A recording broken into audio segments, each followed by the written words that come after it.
World War I began July 28, 1914, when Austria-Hungary had declared war on Serbia. This seemingly small conflict between two countries spread rapidly. Soon, Germany, Russia, Great Britain, and France were all drawn into the war, largely because they were involved in treaties that obligated them to defend certain other nations. Western and Eastern fronts quickly opened along the borders of Germany and Austria-Hungary. The first months of combat consisted of bold attacks and rapid troop movements on both fronts. In the west, Germany attacked first Belgium and then France. In the east, Russia attacked both Germany and Austria-Hungary. In the south, Austria-Hungary attacked Serbia following the Battle of the Marne. The Western Front became entrenched in central France and remained that way for the rest of the war. The fronts in the east also gradually locked into place. Late in 1914, the Ottoman Empire was brought into the fray as well, after Germany tricked Russia into thinking that Turkey had attacked it. As a result, much of 1915 was dominated by Allied actions against the Ottomans in the Mediterranean. First, Britain and France launched a failed attack on the Dardanelles.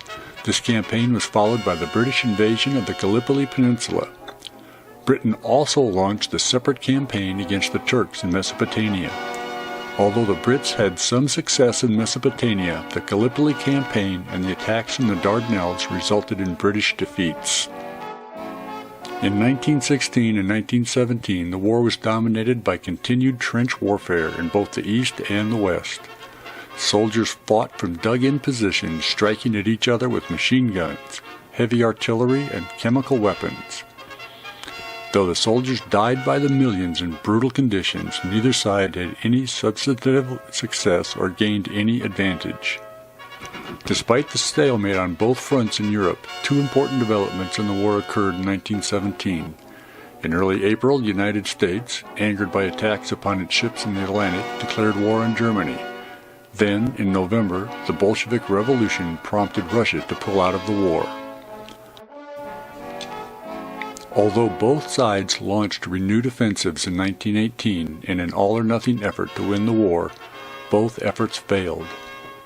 The fighting between exhausted, demoralized troops continued to plod along until Germany lost a number of individual battles and very gradually began to fall back.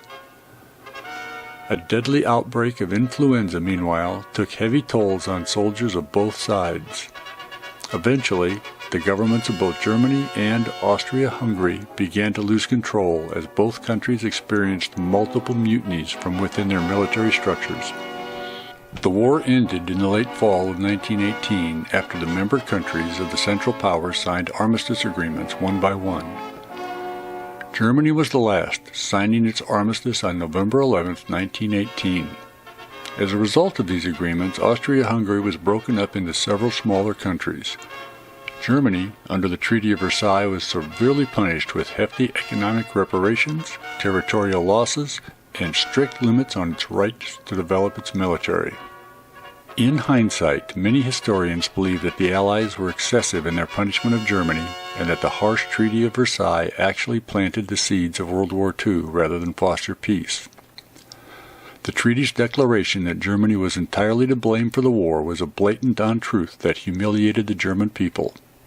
Furthermore, the treaty imposed steep war reparation payments on Germany, meant to force the country to bear the financial burden of the war.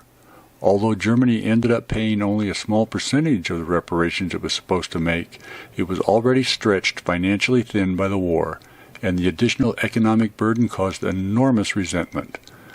Ultimately, extremist groups such as the Nazi Party were able to exploit this humiliation and resentment and take political control of the country in the decades following. Let me introduce you to my grandfather, my mother's father, Sergeant Emil Beyer, United States Army. In 1917, he was inducted into the Army to be one of the first 100 truck drivers. He was completing his training when the war ended, so he never did go to France. He was a great guy. He was in the American Legion, commander of the post in Connersville, Wisconsin, the Johnson Whistler post. Just a great guy and a very proud veteran.